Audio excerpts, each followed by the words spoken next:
Our radio broadcast is very similar to professional radio broadcasts, but the only difference between the two is that we challenge the closing conventions more than professional radio broadcast. We do this in a way that during the headlines we have sound effects that is relevant to the headlines, and we've got an example from BBC Radio Essex, and here's the example. This is BBC Essex. OK, let's get the headlines now from Sonia. Thanks, Dave. Good morning. Campaigners who don't want another runway at Stansted Airport have welcomed news the North Essex terminal hasn't been shortlisted for expansion in a report out today. The Davis Commission published its interim findings over air capacity issues in the South East this morning. The favoured option for another runway in the short term is at Gatwick or Heathrow. It's been confirmed today the East of England Ambulance Service has appointed a new chief executive.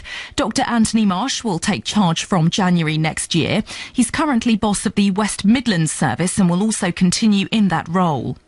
And official figures published today show the rate of inflation as measured by the Consumer Price Index fell to a 4-year low of 2.1% in November, down from 2.2% in October.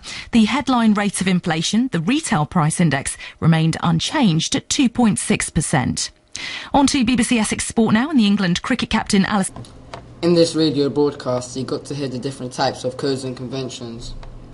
The news headings were also presented in order of importance.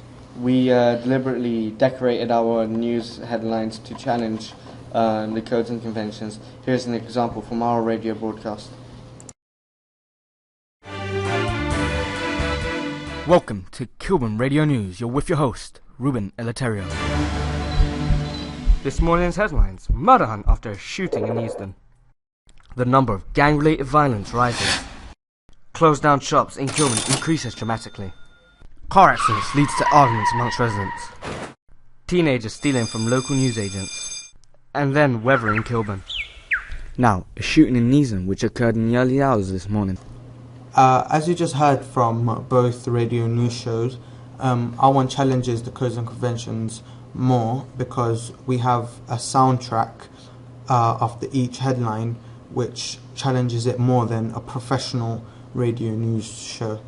And we realised that the main listeners to radio are more elderly people, and we do this so we can attract younger people to listen to our radio broadcast. The centre has, though, been declared fit for Leicester's Premiership clash away to Newcastle on Sunday following a pectoral injury. And your weather tonight, a mainly dry evening with clear spells, but we could get some heavy rain which will turn to lighter showers. Lows of 5 Celsius, that's 41 Fahrenheit. Tomorrow a mixture of bright or sunny spells and blustery showers, some of which could be heavy. A brisk fresh wind with highs of 9 Celsius, that's 48 Fahrenheit. It's 3 minutes past 4. The Essex radio show has a little gap when changing the subjects. For example, in the when moving from sports to weather, there's no gap, and our one's different because when we change from one subject to another, there's a 1.3 second gap. For the this allows the audience to take in all the news, so they can take in the weather.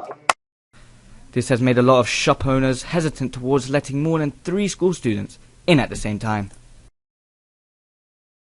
To end our day on a brighter note, Luke Furler has an update on the weather in Kilburn. As you can hear and see, there was a 1.3 second gap, which was put in purposely as an editing decision.